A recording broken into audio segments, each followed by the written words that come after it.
Coaches, today before we get started, I want to thank our sponsor, CoachPad. No matter if you draw scout cards by hand or use a program on your computer, CoachPad will give you back time by never stuffing a binder again before heading out to practice. First 13.3-inch electronic device allowing coaches to clearly display scout cards outdoors in the sun has been a game changer for programs this past fall and those currently planned all across the country. This new technology allows coaches to coach and not the monotonous task of stuffing and dealing with binders on the practice field. Check out the CoachPad and CoachPad Mini on thecoachpad.com. Please make sure you check out our sponsors, our affiliates. And here is another episode of the Gap Down Backer podcast.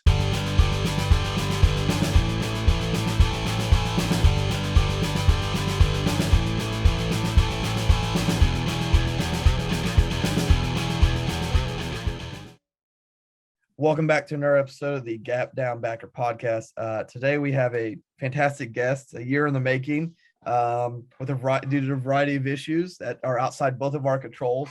We had the run game coordinator and offensive line coach at Kent State University, Bill Aboyo. Coach, how are you doing? Good, man. Nick, thanks for having me on, buddy. Appreciate it. Like I said, it's been a year-long process and things outside of our control, but I'm glad we could finally get you on. I've been looking forward to this because you guys do some really good stuff up there. You've done a really good job at developing an offensive line. But kind of before we get into Kent State and kind of what you guys have done there, kind of how do you end up at Kent State as an O-line coach?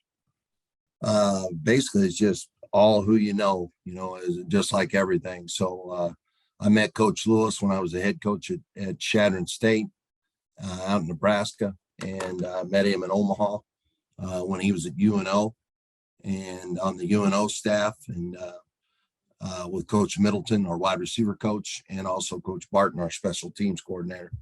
So I knew those guys. They worked my camps out there, and they used to come out, and I was invited to go down there and speak at Omaha at a clinic for Coach Burns, the UNO's head coach, and Coach Lou was on the staff, and met him there. So Coach Middleton and myself were together at University of South Dakota, and Coach Mid was hired by Coach Lewis. Coach Lewis was going to bring one of his guys from Syracuse, and that kind of fell through, and Coach Lou kind of pumped me a little bit and got a call. So it was, I did my first FaceTime ever in my bedroom on my mirror and on my dresser because I didn't have a grease board. He threw a interview at me in about 30 seconds that I had no idea was coming, and hired me the next day. So it's been a fun ride. Good. No, I mean, that's you are true. That is who you know. And you mentioned some good coaches there. Cause I mean, I think that's one of the things I think at least us high school coaches in Ohio have kind of recognized is the quality of your staff. I mean, you mentioned Coach Barton there, and I've heard him speak, and he is just, I love his energy personally. Yeah. And like I said, anytime I've listened to any of you speak, like I said, we sat by each other at the state clinic this year. I said, you guys do a fantastic job. And I mean, before we get into line play, is like we've seen the transition of your program. Like I think I read today or yesterday, kind of, I mean, I think his first year he's like 2-10, but you're like 17-14 since then. Like just the transformation that you guys have done with the program, the improvement in recruiting, the quality of coaches on your staff. I mean, what has it kind of been like to transform Kent State into one of the probably the bottom two programs in the MAC for a long extended period of time to where you're competing for MAC championships every year? It's just obviously it all comes from Coach Lewis, and it's infectious. I mean, we've all bought into what he's doing and the program and the guys he's brought with him, and just our style of ball. I'm probably until last year, I was about 22 years older than everybody else on the staff. So for me, it was, to be born again, really, and have a little excitement, and be able to move the ball around a little bit and do some good things. So it's been a fun ride, man. Like I said before, and everybody's exciting. Everybody's high energy. We all work out together in the mornings and the afternoons. It's a good staff to be on. It's everything's positive. Of course, with our offensive style and everything going so fast, and what we do, you have to do that all the time. I mean, it can't be a part-time deal, so we believe firmly in what we teach, and we live it every day in practice and go from there. So it's, like I said, it's very infectious, and it's an exciting time to be here at Kent. Now, I mean, you mentioned your tempo and like, I mean, it is like, it reminds me of like Chip Kelly tempo from like the heyday, 10 years or so ago. And and I'm not going to ask you necessarily about truly just the tempo of your offense, but how has tempo and how fast you guys go affected how you teach O-line at all? Because I mean, because you're full go. It's affected how we recruit, and I've run some tempo before this will be my 36th year in college ball, and coming in, I've been on some systems where we ran tempo, but we've nothing like this. I heard, it's tempo, and when I came in, it's going to be pretty much the same deal, but the way we run things, how we practice it, just the little nuances of what you do with the ball, how we place the ball, how, there's so many things that come into it, and it's a unique style, and it affects definitely the offensive line and how we recruit. I can't recruit a guy that's a blob that moves 2 yards, man, and watches the rest of the play. I mean, everybody on this offensive line has to be able to run. They have to be able to pull. We'll pull anybody from the center to, all 5 of them will pull, so, I mean, I've got to be able to recruit a kid that's athletic and that finishes, it's a big deal to me. So, getting a kid that's 330, is fine, but for us, anything over 3, they better be able to run, and the way we practice, there's practices where we'll hit 130, 150 reps, in team, and that's 2 18-minute team periods. We are flat moving, and the same thing, like you talked about, Nick, is how do you coach that? And how do you work that? I mean, it's, and I thought there's no way I'm going to be able to teach that on the run, how we move, but, I've just kind of fell into it and bought into what we're doing, and the coaching goes on. Of course, we teach a lot off of film, but, during practice, it's we're moving, and I set my individual up. We set our off-season program up to accommodate what we do offensively, a little bit more high rep. Our summers, we get after them in the time we're allowed, and those guys got to be in shape by the time we hit fall camp and better have their legs under them. Okay. Yeah, I mean, you hit on a couple things there that I kind of want to pick your brain on. Is first, I mean, and I'm kind of curious about this because I've heard high school is obviously very different than college. I mean, especially I'm about mid-tier size school here in Ohio. So like we have a lot of kids that go 2 ways and vice versa, and meetings are a little different than it would be at college level. And I know there's a lot of high school coaches that are transition less in classroom time to more on field time in terms of how to introduce stuff. What is a typical classroom is probably bad, meeting room meeting kind of look like for you? I love the grease board, don't get me wrong, but we'll come in with the offensive line, and we will go through our film, the mistakes we made the day before. We'll cover it on the film, talk about maybe some technique stuff and what we're doing. Of course, if there's any install at all, which we hardly ever do because everything's built in. And then we will, I'm a big walkthrough guy, buddy. I like getting our guys out on the turf, in the field house, is my meeting times. And I like them seeing things in front of them, see how they react, so I'll draw up a wristband of everything we're going to see that week, and we probably do more walkthroughs than I do anything else of those guys going through.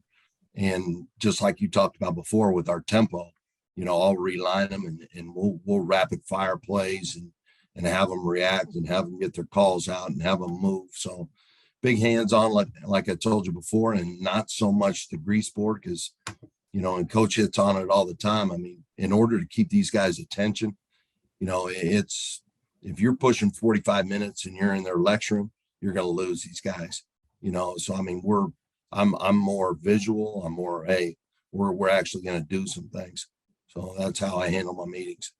Now, with you running 130 to 150 plays in the team, obviously you're probably not getting to every play in your meeting. I mean, that's no. So how do you select, like, this is what we're going to hit on?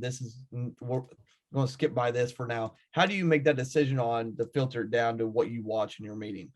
I think if it's a direct scheme deal where it's not getting communicated right, we're not adjusting right to what we're seeing, then that's the stuff I pick out. So when we sit down, we watch practice film together right after practice, I'll mark everything that I want to watch. And just like you said, I'm not going to be able to watch, a typical practice. We're getting, 100 plays in. I might have 20 to 30 that I've cut up, and being able to explain, all right, this is what we're seeing, this is how we're handling this, whatever. But, yeah, you're exactly right. I mean, we can't cover everything, but the major flaws in scheme, I'm going to touch. Okay. Now, I mean, kind of going back to your line practice, like, with you're such high tempo, what does your typical practice schedule look like for an offensive line unit?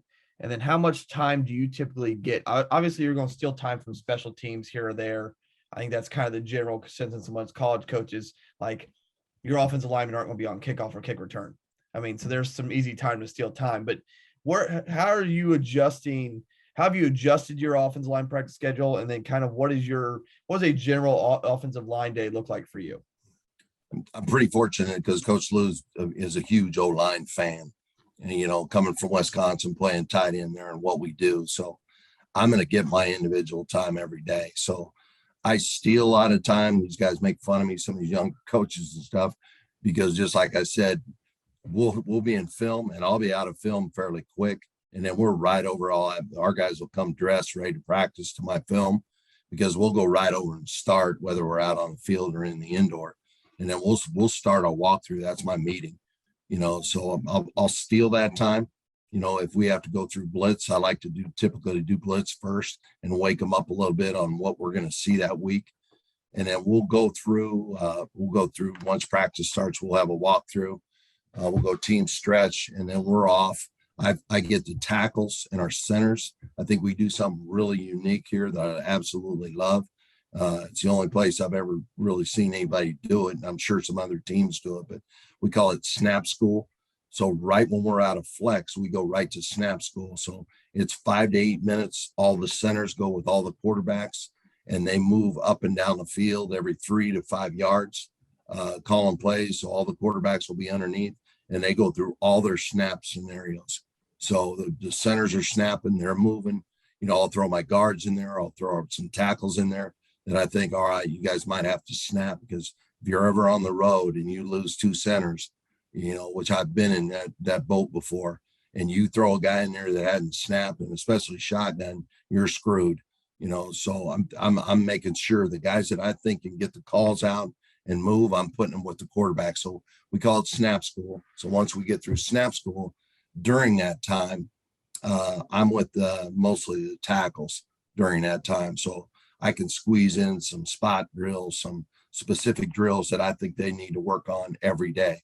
We might touch on a new step, something else we're working on that week, new look that we're going to see, but I'll steal some time there. Once we're done with that, we go right into a special team segment. Like you said, I'll get an individual segment. We jump around quite a bit. So I'll go from individual to maybe a group period where I have the tight ends, and Coach Barton coaches our tight ends. So he'll come down with me, work our tight end stuff together for maybe 3 to 5 minutes. And then we're off to more individual, and then we're team run or team inside. And then we're back into an individual period. I'll steal some pods right after that. What pods are center guard tackle, or center guard guard, or center guard tackle tight end. Usually I'll have 2 sets, a right side and a left side, and a D-line will come over with us, and we'll work our combos. And I can call those either way, so we'll work a lot of that. So, and then we're into a team competitive period, whether it be with the defense during that time, or whether it be a service defense during that time.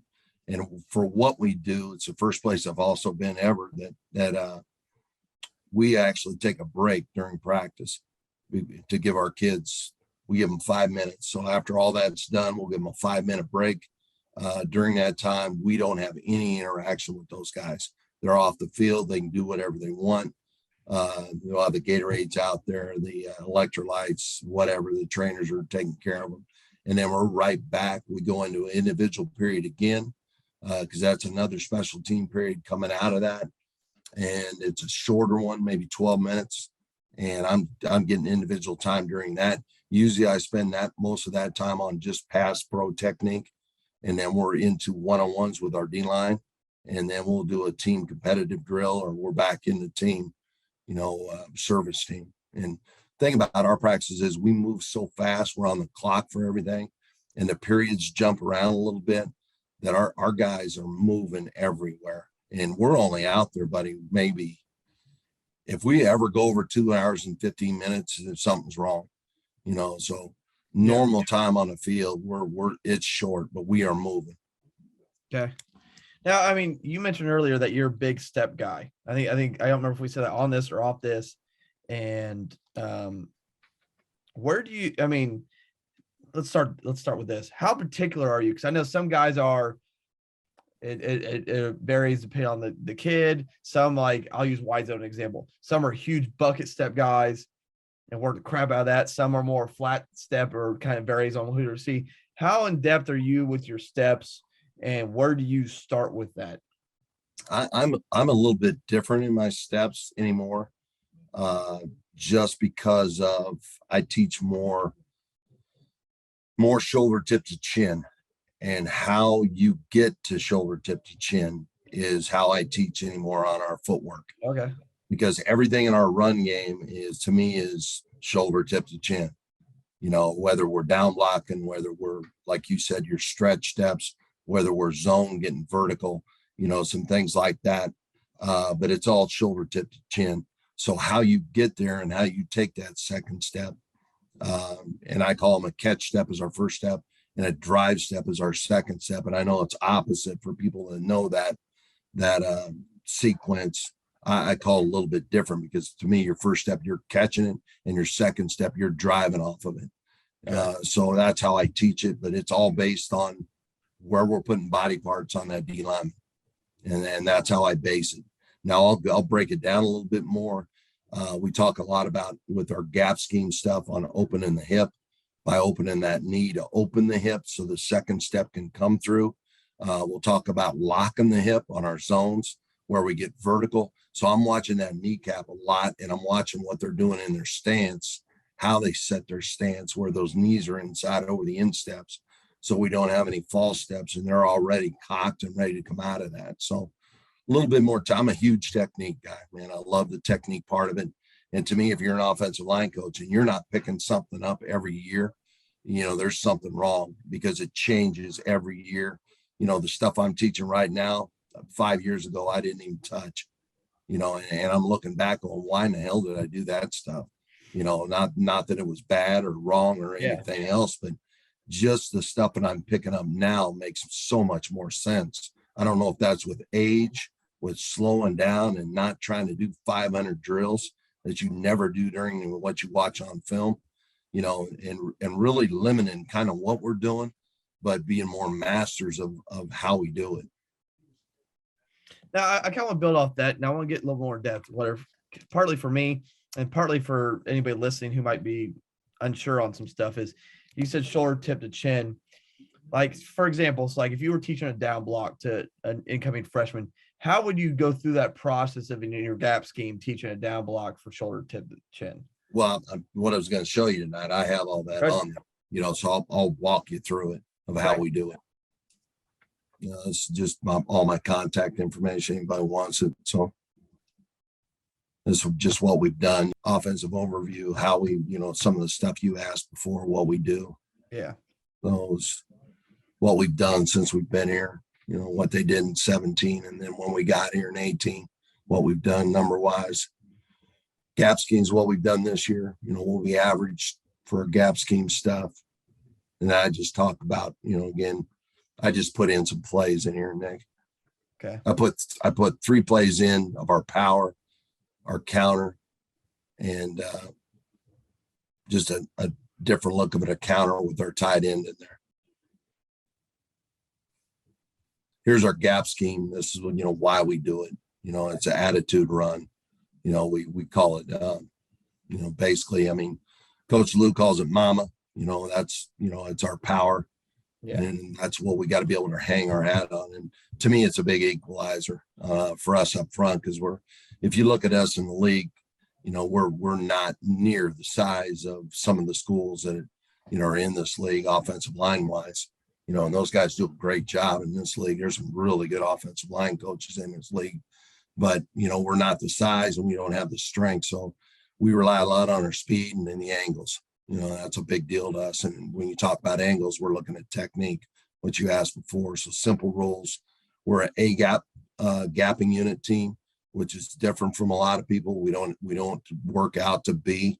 That's not in our progression. Everything's A gap. So multiple formations, multiple ball carriers, several different pulling combos. Everybody thinks we run a lot of different schemes for different type of plays, but we're just going to change some pulling combinations is what we're going to do based on what we're seeing, and then of course throwing the RPOs off of it. So that's a big deal to us. Gap integrity is huge. And this is the first drill that I teach. And I call this box fit finish. It's an everyday drill for me. So as soon as we get into where I have the whole offensive line unit together, this is a competitive drill. So I'll put them in a fit and I'll have them settle their insteps. I don't start anything from a stationary fit, because we don't do that. We're on constantly feeling our insteps. And my big thing about run blocking is I want that butt back. I want the bend in the knees. I want those Z's going, in the hip, in the knee, and the ankle, and keeping that butt back through the whole block. Now, of course, on the finish, you'll see us snap a little bit. But for me, I want this downhill skier look, man, where you got that bend. And the best thing about our blocking that I really get into is I don't let that face leave the jersey, whether it be a shoulder tip or a face. I want everything in tight so that defender can't shuck us.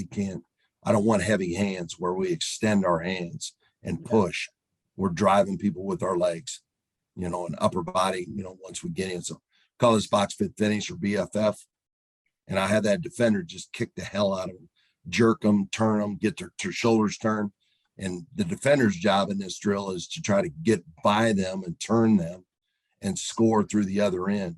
The offensive guy, we're either going to finish him through the back line, which is a complete butt kicking, or if we get our shoulders turned and he wants to take a side, we launch him out the side of the box and finish with our hand and run them by. So box fit finish, great drill. And this gets all into what we work every day. If I want to put a zone drill with it, I'll just start them off in our zone drill. And this is just our basic zone drill, shoulder tip to chin. If you're looking at the guy on the right, we're just putting our right shoulder tip in the chin as quick as we can with an uppercut, where that right thumb is pointed straight out to the sideline, where we're throwing an uppercut. I don't want to see elbows from behind. So we're fitting it, and then we're going right into a box fit finish. So I'm making these guys fire their core, fire their insteps. And it's a competitive deal, man. I want to see the ones versus twos. I want these guys to work the hell out of each other during individual. So we get into what we call zone drill.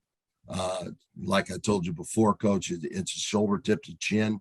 That's how we teach our run blocking, and we're looking for vertical movement. This will be your covered lineman in our zone play. So what we do is zone drill. This is an everyday drill. Also, I'm teaching it right here in fall camp.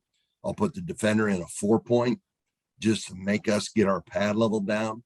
Okay. I don't like those guys standing up, so I'm going to put them in a 4-point, and we're just working fits here is all we're doing. Now, So here's a question. I Yeah. mean, I've seen guys. I mean, is your guards always in a 3 and your tackles always in a 2, or how or do you modify that depending on the kid? Our guards are in a 3 and our tackles are always in a 2. Okay. So, I mean, that's our offense. because what we ask and like I said earlier, if you'd have ever told me I'd have taught our tackles being in a 2.7, 8 years ago, I'd have said you're crazy. I'm never going to do that because they catch, but everything we ask our tackles to do, they can do out of a 2-point. Okay. And especially being able to see the edge, see a little bit better on what's happening outside of them, and I've even kicked around possibly putting our guards into a 2-point. Haven't got there yet. I don't feel comfortable enough about it. Right now, I mean, we're going to keep it a little bit lower. And you can see by the kid in the middle here, Jack, he's really torquing that knee to the inside. So I know his insteps are in the ground. And if you watch him, not so much the kid on the right, because I hate that pitcher right there, because he's giving up nothing but chest right off the bat. He's winding up that airplane look coming in. He's going to get his fat chest punched straight off. Okay. So I want the elbows in, I want us rotating, and I want us fitting the shoulder tip and running. So kid in the center does a pretty good job. We're just teaching the fit here is all I'm doing. I'm a big run your feet guy. I don't like choppy steps, so we're going to run our feet on contact. And you're going to see some good and bad and stuff. And then this is the best drill I do. I learned it, probably if I've been coaching for 36 years, probably 35 years ago from an old coach at the University of Illinois when Mike White was there. And it's just, they're both on offense. I put them in a shoot. We'll do it outside too, but they're both on offense and they're both working on movement on a 45. I want to see movement zone drill where we're not going lateral, we're not catching, but they're both working for the same thing. So they're both working shoulder tip to chin. They're both on offense. They're both going to capture with that offhand and they're running vertical. The kid on the right, it's a great example, probably one of the better ones. I mean, you can see how fast he sinks the shoulder tip, how he sinks the uppercut, and he's running. No choppy steps. You can teach us if you're teaching stretch. For me, I teach it with our inside zone. And it's an attitude deal, man. So what you're seeing right here is the two right tackles, the number 1 right tackle and the number 2 right tackle going at it. And it could take about 4 steps. This was the center and our starting left guard, our starting center and starting left guard.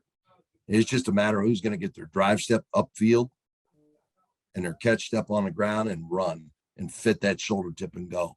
Okay. I can just let these go. I mean, just different looks at it. Hand placement, how vertical we're getting. No, I really like this drill, Coach. And again, I'm not, like I said before, Coach, I don't like our guys rolling their hips. I want their hips back and I want that leverage where they're running off the ball. I hate the choppy step stuff, man, because you don't go anywhere. Yeah. And what you were asking about is the 40, I call it the 45 drill. This is how we teach our down blocks. So our down block drill, if you're looking at it, I'm really looking at the inside of that knee. Okay. So here you have a left and here you have a right. Okay. He's a right guard for us. He's a left tackle for us. Okay. So I'm looking at the left knee right off the bat, and I want to see him swing that knee open on the down block. I love working the balls. I don't work hand shields. You'll see a few hand shields, but I don't work a sled. The only sled I use is a Crowther because you don't fit a flat surface. I'm not ever asking our kids to fit a flat surface because their hands are going to be open. Their elbows are going to be out when they make contact. So everything we hit is either a small round target or those small little hand shields that have the shoulder tips on them. Okay. So here I'm putting the ball on the hip, and I want to see us open the hip by swinging the knee open. And then our drive step comes through. So our drive will come through. And the best thing about it is when they hit the drive, their base is wide. They've got that base underneath them that they need instead of crossing over. What I used to teach on the down blocks, which I got completely away from, is taking a step. So, if I'm going to ask this right or this kid on the left to take a step or right, they're going to lock that hip. And then they're going to bring their drive step and cross it over and be a narrow base. So that defender can either get upfield on them or he can backdoor them. I want that base when they're coming in. So we're just swinging the knee open. I call it a pivot step. If you watch a kid on the right, I mean, that's a great job. And then you're dragging the backhand, and that's what you call your capture hand. I'm going to capture that hip, and my inside hand is our thumb lift, just like we teach in the run blocking, everything. And then they're going to drive the back knee upfield and climb the back. Here you're getting a side view on. Now we pound the hell out of the hip. So I want to knock that hip. I'm telling that guard, hey, knock him 2 gaps, man.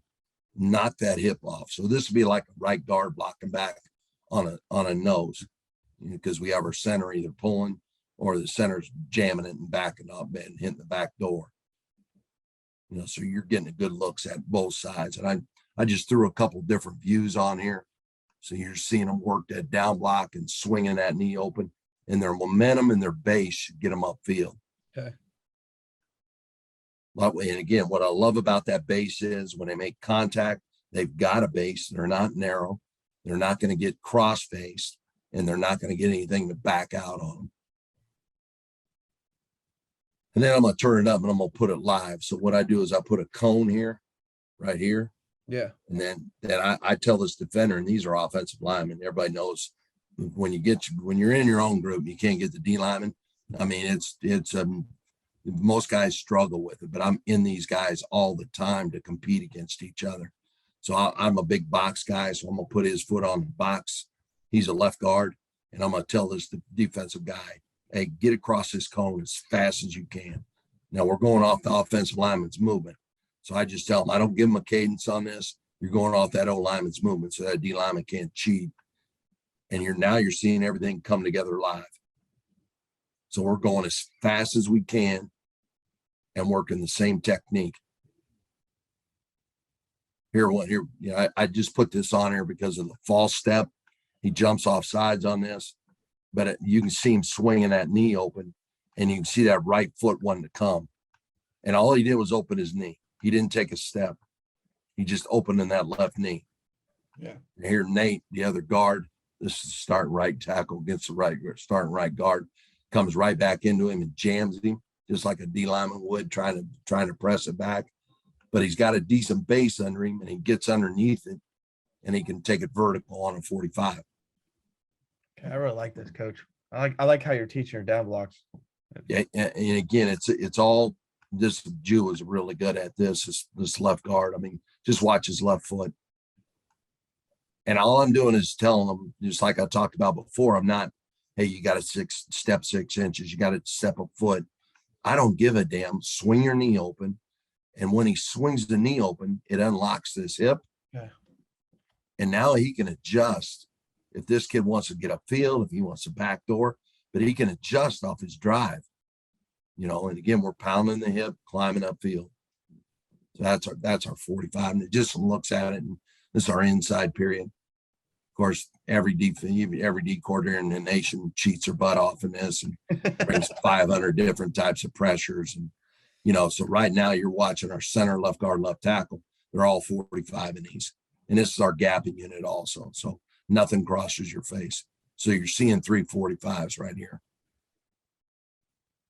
And I'll get into this power stuff later, how we shuffle and how we do some other things. That's great, Coach. I see where it translates. It's yeah. And like I said before, buddy, it's what we do. I'm not going to take them out there, and I'm not going to go through 50 drills that we don't work. Here we call what we have a flat call. So if we're getting pressure, we knew out of this front, it's more of a 3-3 look, and we knew our linebackers are going to be shooting gaps. So we just call this a flat call. So we call flat, and we go flat down the line of scrimmage. Just if you watch a left guard here, he bypasses the nose because that's his job. He's flat all the way across. I don't want him getting vertical. And this takes care of any penetrator, anything like that. So the whole gapping unit goes flat. And it's just off of our counter look.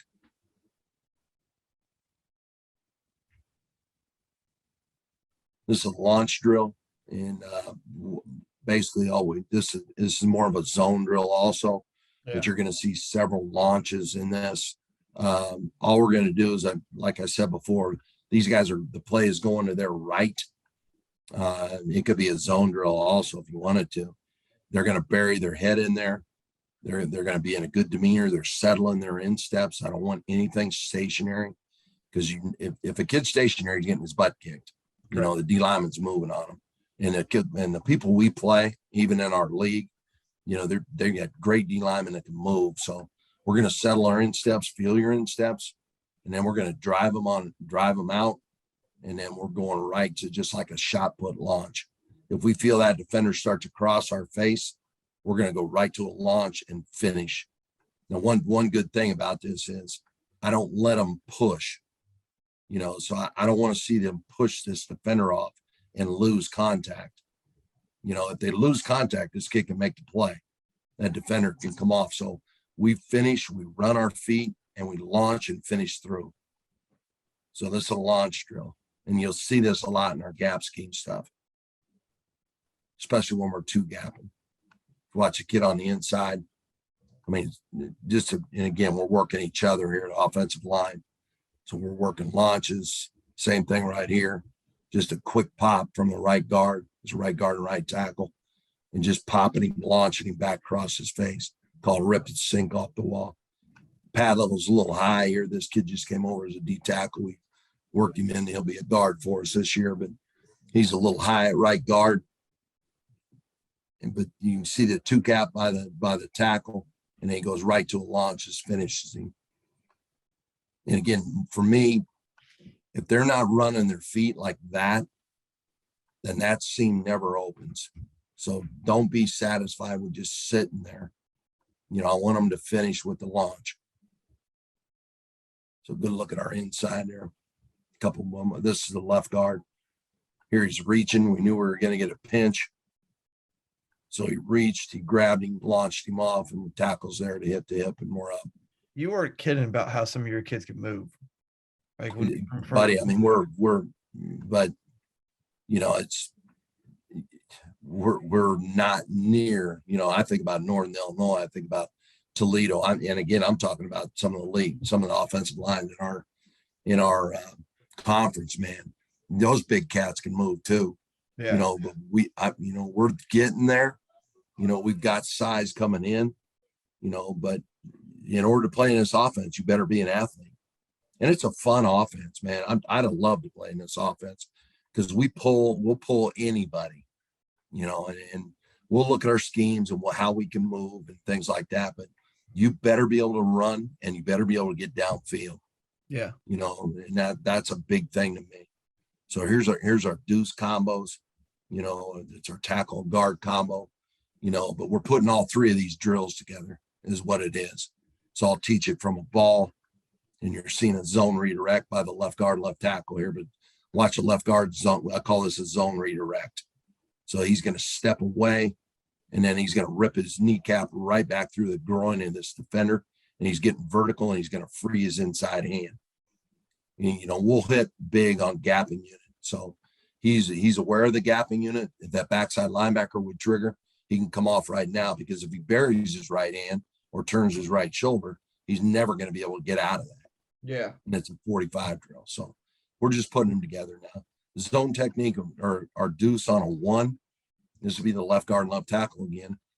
On a 1, we're working a zone drill is all it is for that guard. He's going to work. He's going to put shoulder tip into chin, and he's going to work vertical, because we're not 45 in that all the way across. Now our tackle's coming at a 45 and reacting to it, but we're just teaching it here. And now you're seeing on both sides. So on the right, you're seeing a left side, left, you're seeing a right side. Here's a 1 technique. Real good job by the one on the right. And we just go through scenarios, and, you know, everybody's in the same boat anymore. We can only hit so much, you know, but here's a 3 technique on a guard. I teach a little bit different on a 3 technique. We're not going to 45 this. It's not a real good job by the one on the left. You know, big Savion. I mean, it's a short step. I like the one on the right, but I'm going to teach that tackle to treat this like a zone drill. We're going to go vertical with that on that 3. So we get vertical movement. There's a good, and I'm a big drop the shoulder tip guy too. So we were teaching this in spring last year. or we're just dropping that.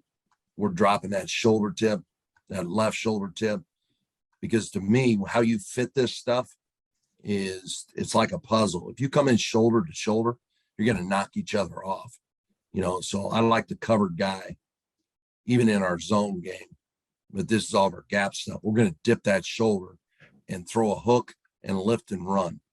I'm not a gallop guy. I don't teach a gallop. Some guys will call this gallop. He shouldn't be galloping. We're running our feet. I want to see guys that can run. Here's our pod looks. Coach Farrell, D-line coach, does a great job. So I'm fortunate enough to have him. He'll come together and work pods with me every day. So I get a good look at it. So we're just working our deuces here. And I think about pods, I can go either way. If I wanted to, I can go stretch this way. I can go, gap scheme this way. I can do zone it away or at it, so I'm going to change it up. We don't always do the same stuff, but we work all of our steps here, and we get about an 8-minute period of this. We're rapid firing. I got a right side and a left side going, but now you're seeing that 3 technique.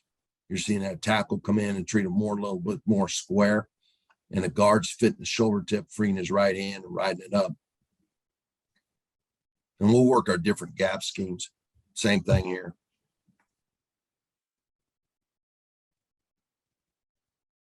Now, with the 4 eyes and the odd looks now, this is where the guard is uncovered and we got a 4 eye. And I mess with this a bunch, and I'm sure a lot of guys do this same stuff. I'm not going to 45 this. I tell this tackle, hey, drive this just like you would a zone drill. I want to see you bury right through the center. Now, you're going to go more center line on this. But again, for me, and he gets his head on the backside here, though. But I'm telling him, all right, right shoulder tip to chin, more center line, and run him straight vertical as quick as you can.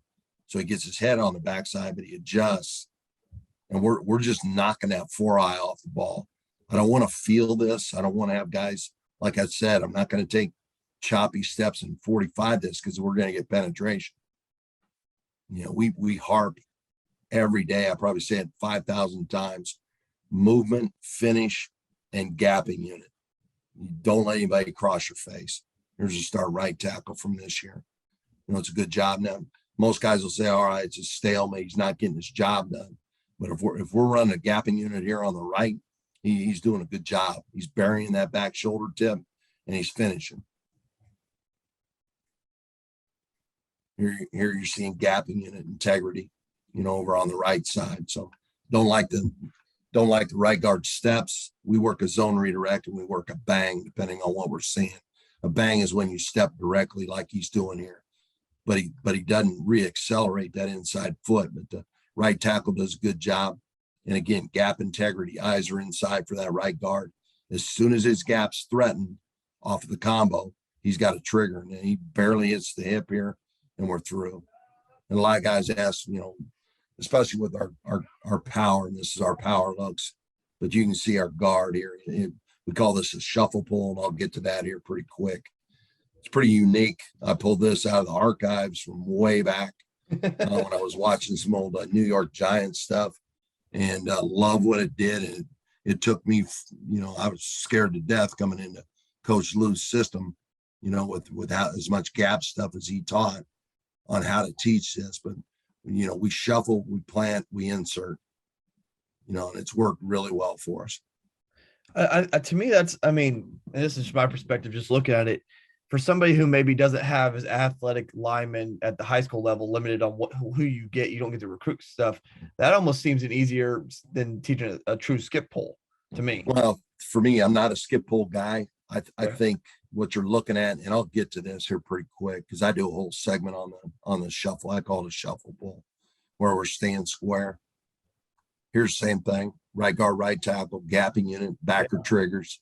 We're going to come off right now, and this is off our power look also. And we're an A gap power, man. We're not going to change it. Here we're getting movement. So we're getting an ET on the right. Double ET, really. Both sides are running ETs, and they're triggering the backside backer. So once our guard saw that 3 technique go away, the right guard, he triggers on a linebacker coming. And our right tackle really does a good job. I want to see him launch this more and finish. His pad level is too high, but he needs to run that by more so we can clear this. But you're seeing our right guard come off and trigger on this. And nothing crosses your face in the gapping unit. And this is off of a little bit more off our counter with our counter with our tight end pulling. There's just some different looks of how we work it. Trey, everybody runs a tray with a tight end set. So we go through it just like we teach everything else. It's no different than the Duece. It's no different than the 3 drills we work. And some of those drills are 2 of them are strictly zone drills that we incorporate in with this. Here's that 4-eye. We're just working on getting vertical. And you're seeing some trays. This is a slip over on the left. Guard's too fast on this, the right guard. But just some looks at different looks from it.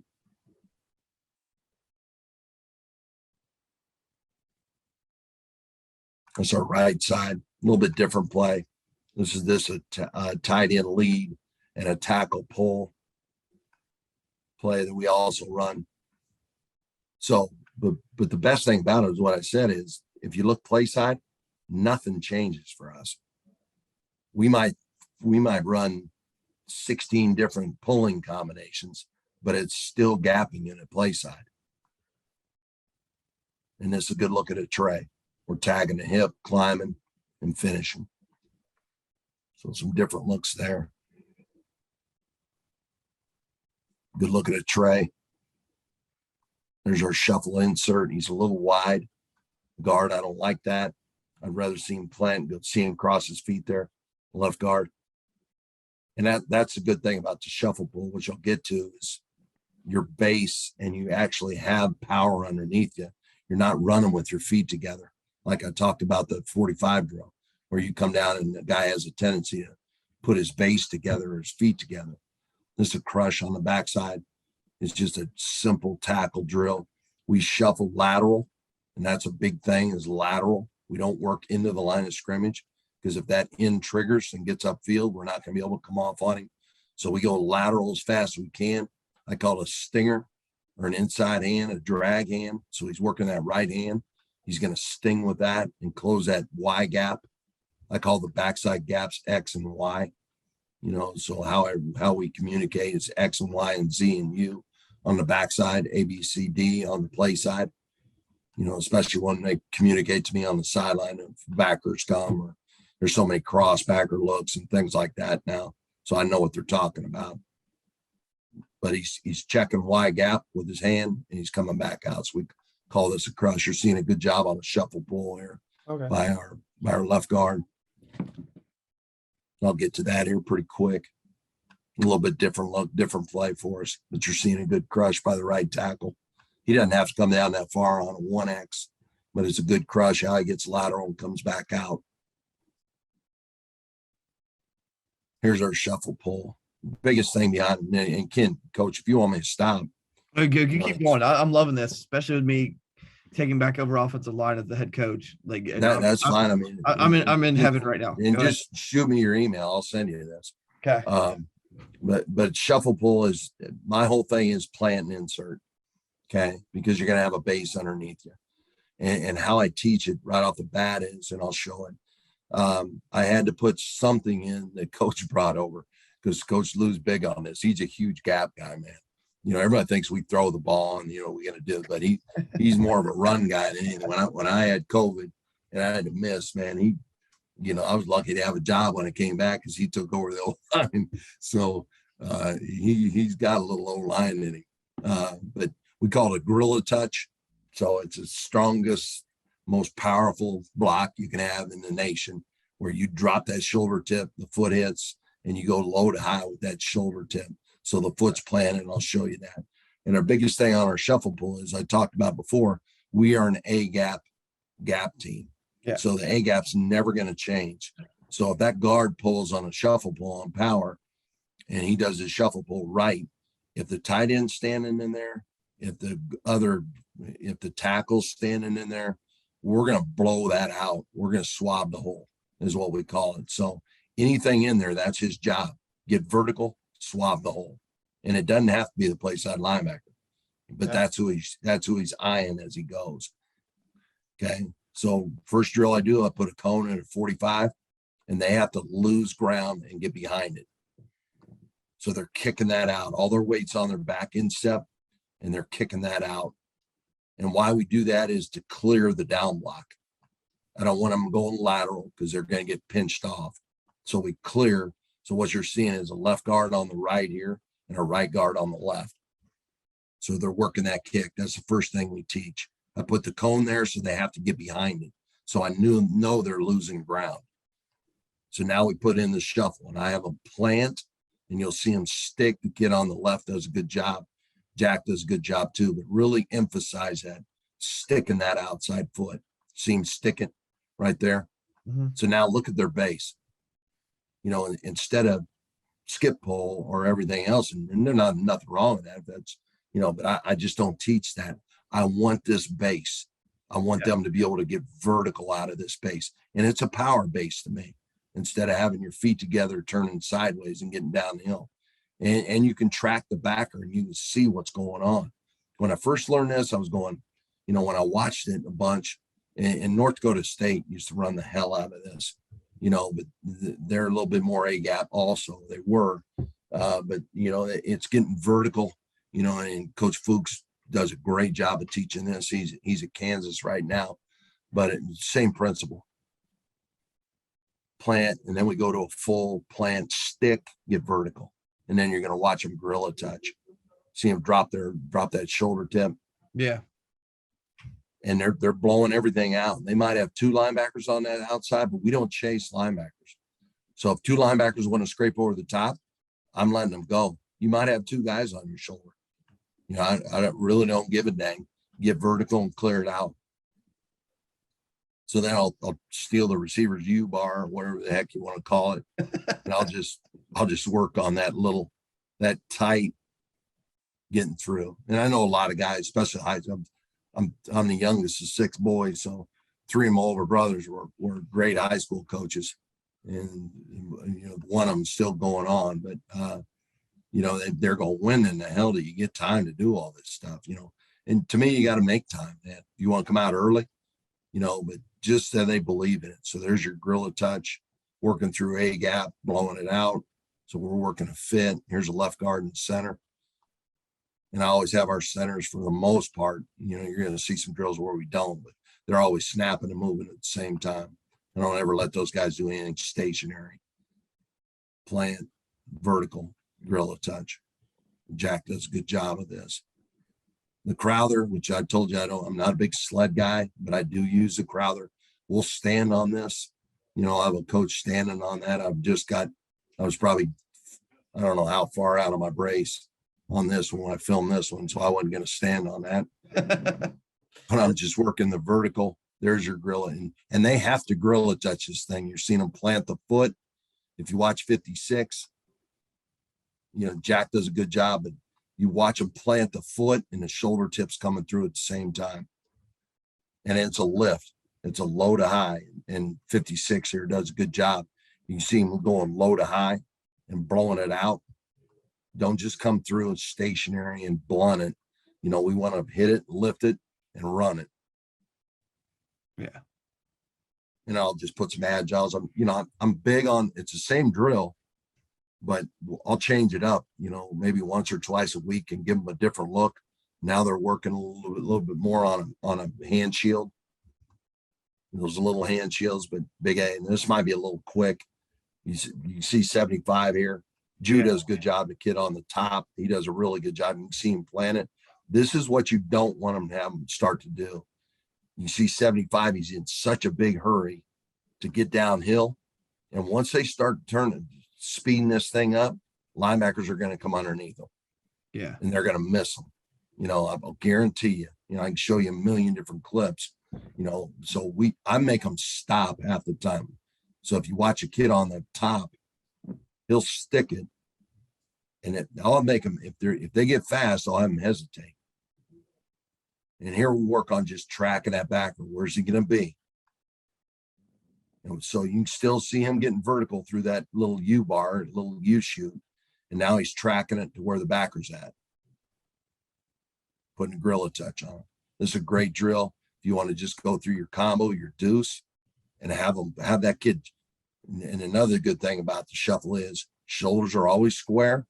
I'm never going to get hurt by coming in at a bad angle.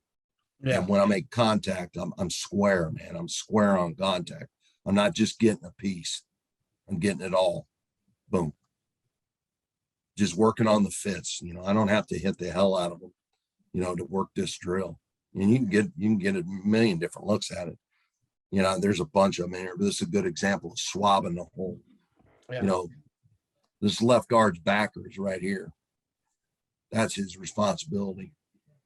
So as he's shuffling, he's eyeing him. He doesn't trigger, but I'm not chasing him. We're A-gap power, fellas. So I'm not going to chase him outside. We're going to blow out A-gap. That's our job. So if the tight ends guy's standing in there, we're going to blow it out. So here's our powers. We throw the ball, we throw a lot of RPOs out of this, but right now, these are all our runs from this year. Miami of Ohio does a great job, one of the better defenses in the league. They're going to move on us, they're going to slant, they're going to angle, they're going to blitz on us like this. But here's your launches, here's your gap integrity, everything we've talked about, and here's your guard tracking that backer and banging him out. Now, it's not a big bone crushing block, but it's what we ask him to do. Put him on the shoulder tip and keep him over there, man. Don't chase him, don't anything else, and just blow it out.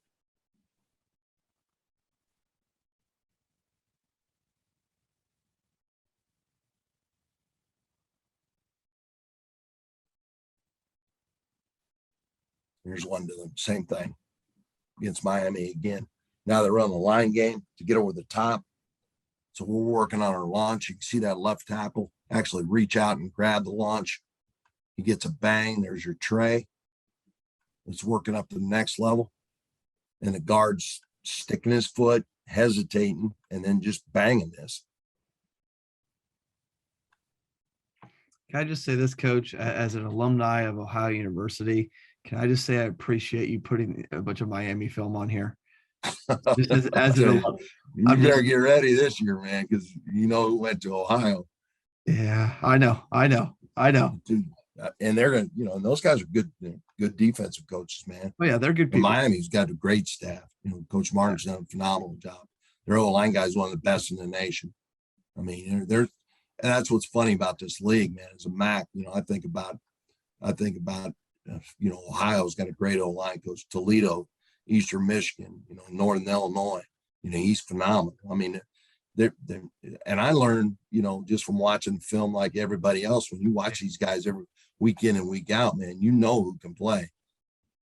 Yeah, that's the more I'm realizing, having listened to, so in the past year, I've talked to Rudolph at Ohio. I've talked to you. I've listened to Hallett. I've talked to Johnson at Ball State. Yeah, he's a really good one too. Coach Johnson, hey, he's a really good one. I the more I realize how underrated I think you line coaches in this league are. Just because, just watching y'all's film, listening to you, all of you talk. Y'all are extremely knowledgeable in what you do. And like I said, just watching this, how much I've learned just literally sitting here, writing down notes as you've talked on this presentation and introducing some new ideas like the shuffle pull and just how you teach 45s is just, there are efficient ways to do it that could be applied even at the high school level. Yeah. And I'm not, again, we all steal from each other. There's no doubt, but for us, you deal with, and I'm not hammering on the Power Fives, but we deal with kids that, aren't at the Power Five, and you got to develop them, man. Yeah. You're looking at guys on this field that, are guys that have developed themselves and done a great job. Here's a good example of swabbing the hole. Exact same thing you saw in practice, with that left guard, now blowing that out. Now the tackles should have climbed. That's why I said this was 2 years ago, I believe. This might have been the 19 season. It was a 19 season. And I don't teach off the deuce. I really don't teach us to that backside or play side tackle to climb. Here he should have though. I mean, if you can bang him and knock him to, but fellas, we'll ride that to death. And I'll tell the pulling guard, you're gonna have two linebackers on your shoulder. Knock them out. And if they want to overrun it, we're in A gap. We're gonna hit A gap. So we'll go underneath it. So we teach it a little bit different. Here's a safety coming down. We got an overhang coming. There's your Trey. This is a great job. Here's that kid that's a right guard now. He was at left here. But you can see him actually stick that foot, bam. And now he's going vertical. Fitting the shoulder tip, and we're through. And everybody thinks, well, it's too slow. You're not going to get there. I thought the same thing, but it times up just like this. And then Coach Johnson, our running back coach, he's phenomenal with our backs. You can tell their track is straight down A gap. Yeah.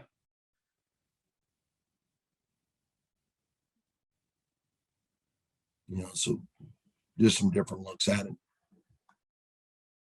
Zero was a really good linebacker. I mean, they were triggering now on us trying to hit the mesh point as soon as they read the down block. So we launched, same picture, and here's one of our RPOs. I don't even, when I first started with Coach Lou, I might look down at me saying, what the hell, give the ball. You can see it right here. But I've learned, I don't even, most of the time you see me on the sideline, my headset, and that little mouthpiece is up unless he asks me something, so, but here's your RPO off of it. Fine with it. Another thing is we probably lead the nation lineman downfield too, because we'll get some guys through there. Yeah, I don't say that anymore either. Just part of the job, man. Cost of doing living is what he tells me. Yeah. And let's be honest, most refs aren't going to call it anyway. So it's well, on us they do, because those other coaches are in their ear before the game. So just like in the MAC championship, man, and right off the bat, we get called for it on a 70-yard touchdown. But that's what's going to happen, man. Yeah. And that's we're going to work. We're going to make some changes. We'll get better from it. Here's just our power read stuff. This is our quarterback power read. So different looks. Gapping in it, you're seeing. We can pitch this and get vertical on it. Quarterbacks reading the man line of scrimmage. We're 45. We're zoning this 3, gapping in it by the right guard. Now with our tackle, or with our pulling guard on this left guard, I don't even want to see him mess, but he's swabbing the hole here. But we don't even touch that end. Yeah. And then we get vertical on this.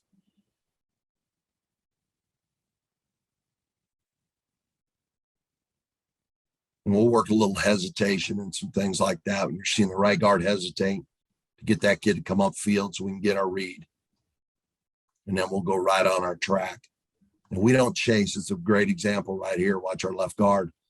We don't chase any play side linebackers on this play. We'll go A gap, we'll go vertical. And honestly, this thing, I should have saw the left guard getting back this way. Because when the quarterback keeps it, he's going to wrap that thing back.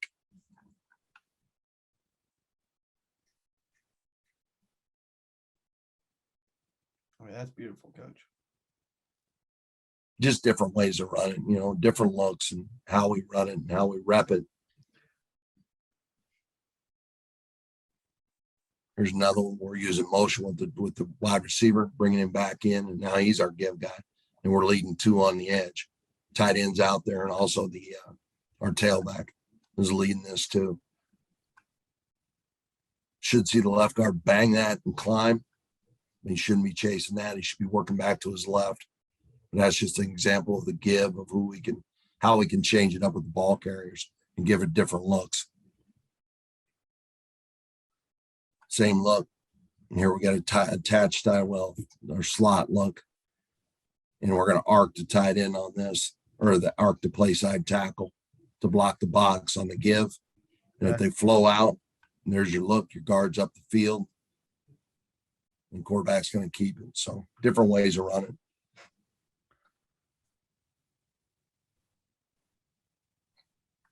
good job by our right guard here. He bangs in, and honestly, I don't even want him touching that, but it's going to happen. He's going to bang it, and then he's going to climb. Yeah.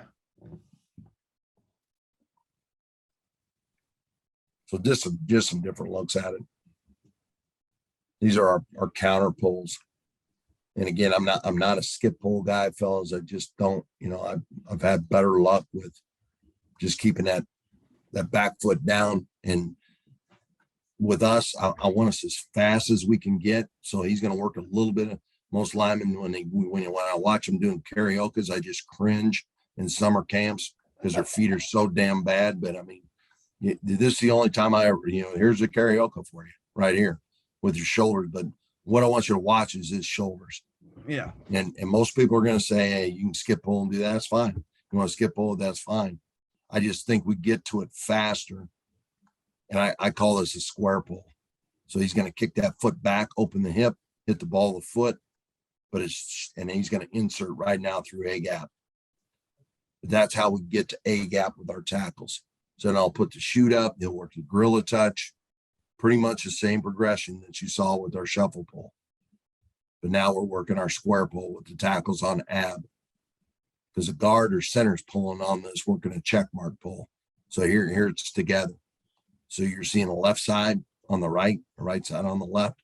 You're seeing the check mark pull by the guards, kicking the end, and there's an A gap, the cones. So we're just opening and running. Like I said, I mean, and you hit on before, coach, is I have to have guys that can run, man. Yeah. And here's a cougar look. So you're seeing our center pull. He's a guy on the far left. So our center's pulling. Our guards blocking back, sealing the gap, and then we're just same play. We're just pulling a different person. Here's a cougar play side, working gapping unit. Versus an Okie look. A little good look at our check mark where our tracks are. Here's another cougar from the other side. Cougar center guard.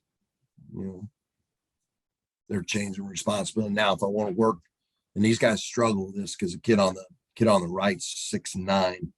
These are true redshirt freshmen for me. They're going to play a bunch for us. And he's getting a lot better. He's lost about 40 pounds, but just getting them down to where they work the gorilla touch, just like I did with the guards on the shuffle pull. Yeah. So they're working the square pull fit. And then in practice, if I want to do a quick, I'll have them work just a quick insert, but they're working that shuffle or that square pull, and they're going right downhill and working the gorilla touch. So just a change up. And here we're just putting it together. So we're working. Here's our ab look, our counter look.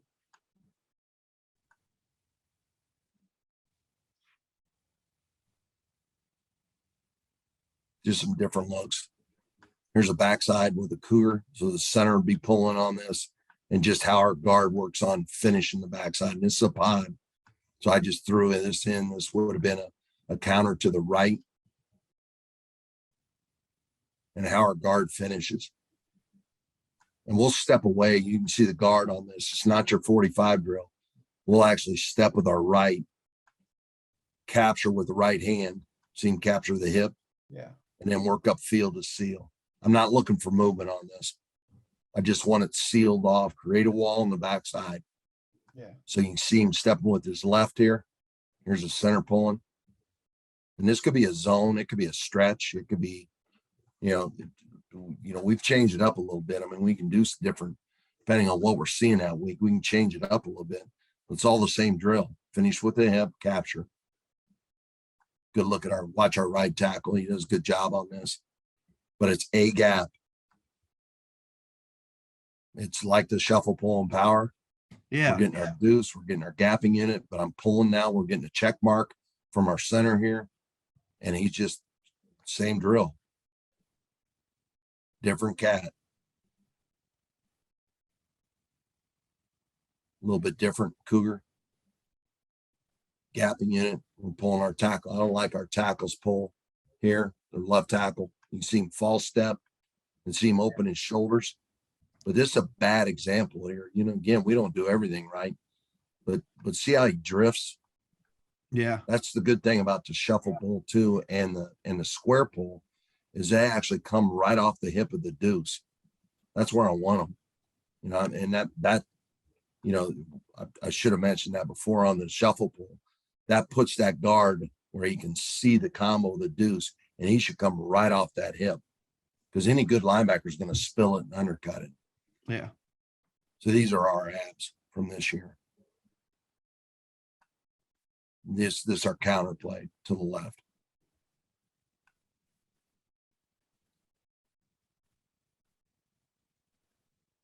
I believe that was like a 3rd and 17. And we end up picking it up.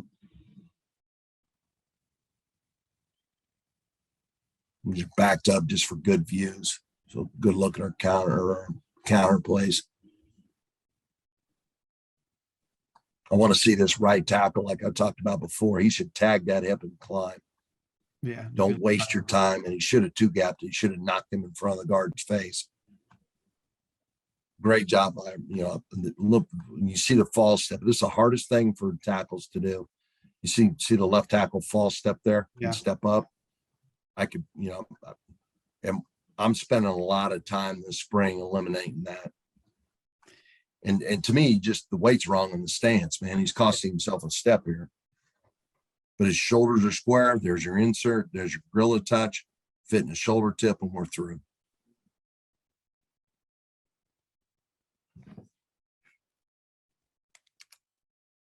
Wyoming was a little bit different animal of how we worked our combos because we climbed a little bit quicker of the way they play this 4-3 look. So left tackle's wrong here. He needs to swab that out. Again, A gap, he should be going right through in front, blowing all that out.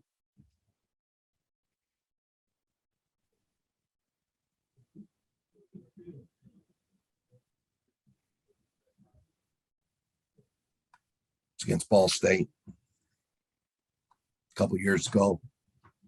Good job by the guard. Here's your mesh charge now. So when that guard opens and pulls on the check mark, and a check mark means we're getting in the line of scrimmage on the pull. Yeah. But he sees him come up field. He's got to be able to adjust on the run on this and get a piece of it. Just enough to knock it out. But our tackle takes a good pull, gets through, square, enough contact to give us a seam.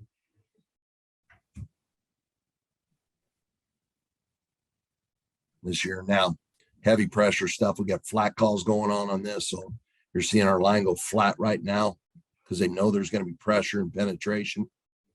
So we take it out. The guard knows it's going to hit quick on the flat call, the right guard. So, and here we're putting a little lead tag on it. So we're leading that with our tight end. And our tackle does a good job at shooting that gap and getting upfield with his shoulder square.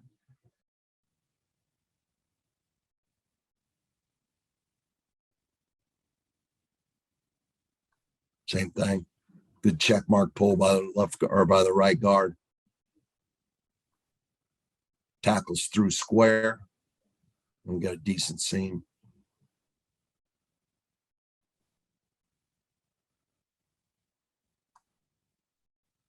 Here we're getting pressure. Should have been a flat call if we see it, but we can't. And we're working a little bit more. You can see our 720 block with our center here. Or 2 rolls. We call it a 720 block where we're going to cut and roll twice.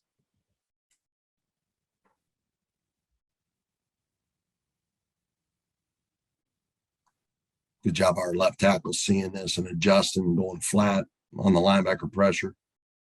We're just swabbing that out. So a bunch of different looks, different ways to run it.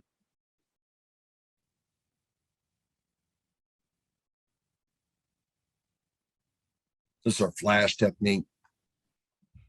So if we're not getting a kick on our counters, yeah, and we have a 1 technique on our play side guard, then we'll flash this. And it's just a quick pass set to get that in to hesitate or come up field. And then we're going to work our kick off of that. We'll work this first an Okie front too. So we'll quick set it. We can lead, we can flash him with our tight end also. But if you can watch the left tackle here, he just rocks it like a pass set, gets that in to take a step outside, and we can come underneath it. And here they brought pressure, so the check mark ended up picking up the pressure. Okay. So we can set it up. If we're not getting the kick we like, then we can put a little flash tag on there. This is built in. I can always go to this in a game, and I can always get out of it too. It's a good job. We just hesitate that with the right tackle. He just hesitates, shows a little bit of a hand. Like see him take his time on that. Tight end steps down like he's going to seal it, and he's out. And there's our kick. And again, the RPOs, a lot of stuff built in to what we do. Eastern, so we get a good flash. We're on the hip. And we're out. Cougar this and went vertical. Tight end should have went inside. It should have went inside. This is a different play. So this is just our quarterback counter is all it is. So a different way to get to different ball carrier and put them back on the edge. I can let these run, Coach, if you got any questions about them. Okay. Any yard against these guys was huge to me. It was one of the better D lines we played since I've been here. Iowa. Yeah. As you can see, the crashing edge, we're not going to put the hit on the quarterback, and we're going to give it. That's his read. So it's just quarterback counter is what it is. Yeah. Just takes a hit off it. Different ways to get to it. We can give it to a receiver. Still run our counter. Nothing changes on the left for us. Good look at them. I'll skip to that and get to a couple more for you. This is our tight end. This is our tight end counter, but all the same stuff, buddy. Yeah. Just minor changes, little tags. Yeah. Yep. So our guard does the same job. We can cougar this. We can pull the center. And now we got a crush by our right tackle. And now our tight end turns into our counter puller. He's the A gap guy.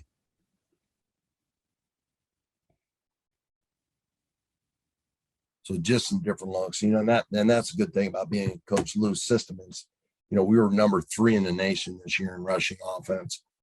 And that's behind 2 academies. That's behind Army and Air Force. We're going to throw the ball quite a bit too.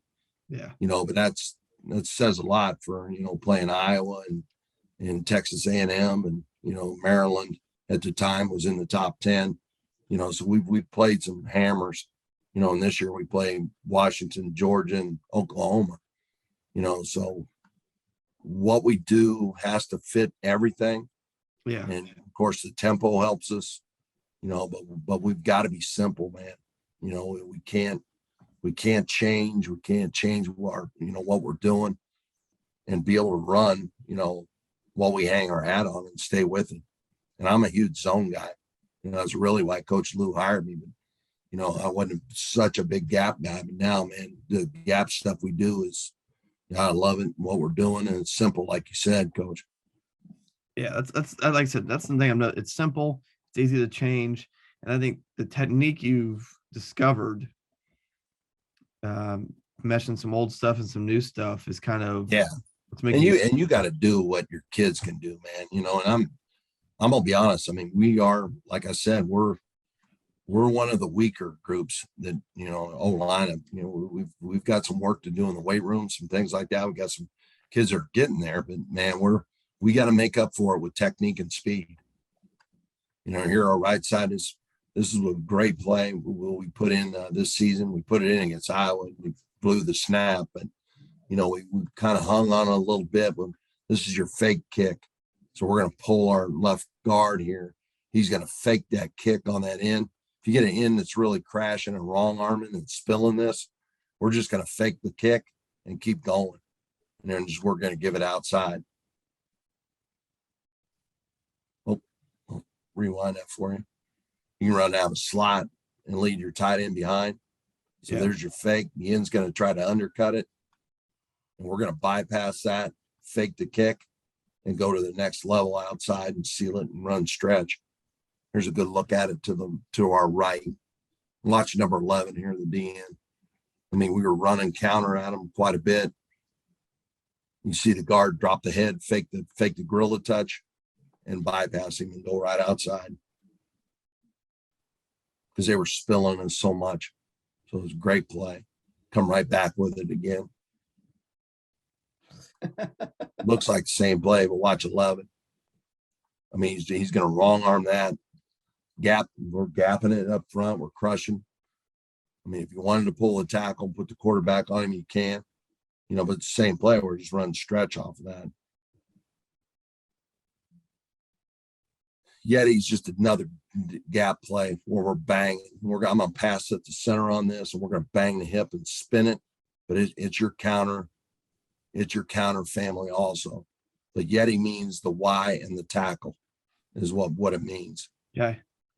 And I showed it to you earlier, but your tight end's going to kick now, and your tackle's running counter.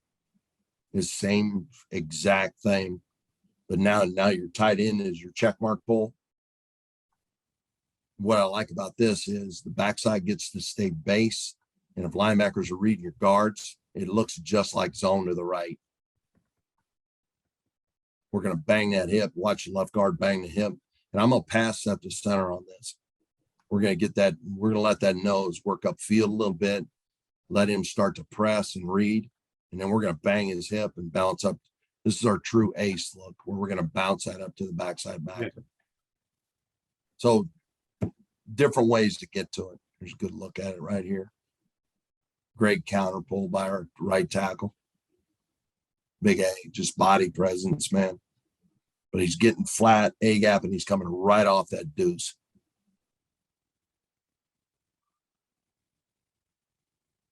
Frisco Bowl, we ran it. Not ideal against the 40 front, but we will run it. You know, I'd rather see it versus an Okie, but yeah. Same thing. You can watch your left guard and center work back on this to cover it. And all they got to do is create a wall. I'm not looking for movement, but there's your 45 drills. And there's his working vertical. Against the 40, we'll run this to the right. Great job of gapping in by the right guard of seeing this. And bouncing down, but get enough seam to get it through there.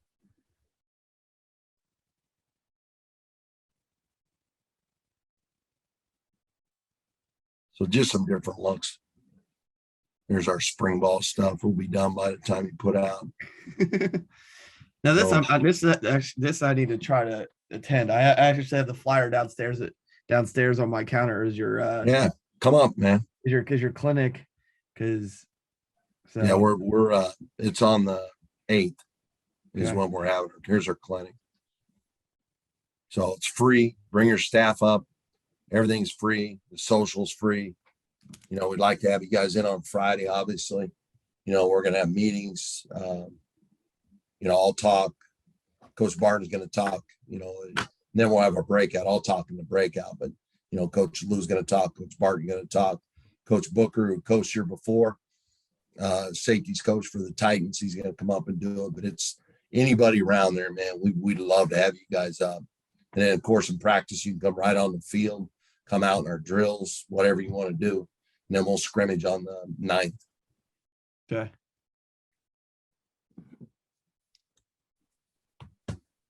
All right, Coach.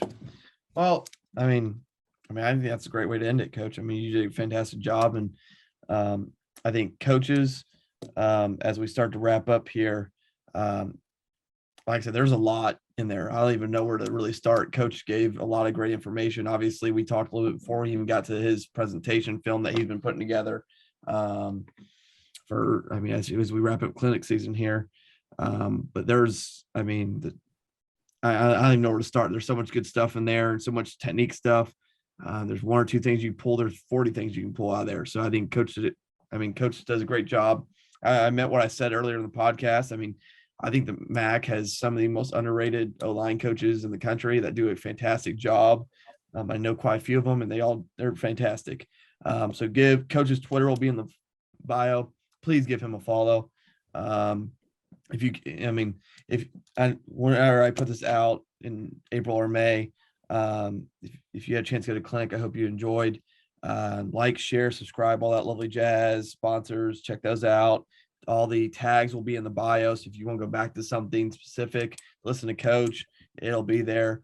I appreciate Coach for coming on. Like I said, it's been about a year in work, and I'm glad he's getting healthy, and I appreciate coming on. Thank you, Coach. No problem. And again, if anything I can do for anybody, I mean, we're not, you know, call directly. My number's on there, everything else. I'll send you this clinic, or the whole clinic. And then I also have a zone clinic I did too. I would teach our zone drills, you know, and that's another clinic that I did last year or 2 years ago, but nothing's really changed much on that. So anything we can do for you guys, man, we appreciate you, Coach, for having me on, and you know, Coach Lou sends his regards to everybody and our whole staff. And that's one good thing about this staff, man. We are not going to big time anybody. Anybody who wants to come up, we're going to spend the time with you, you know, because that's, you know, you're our lifeblood.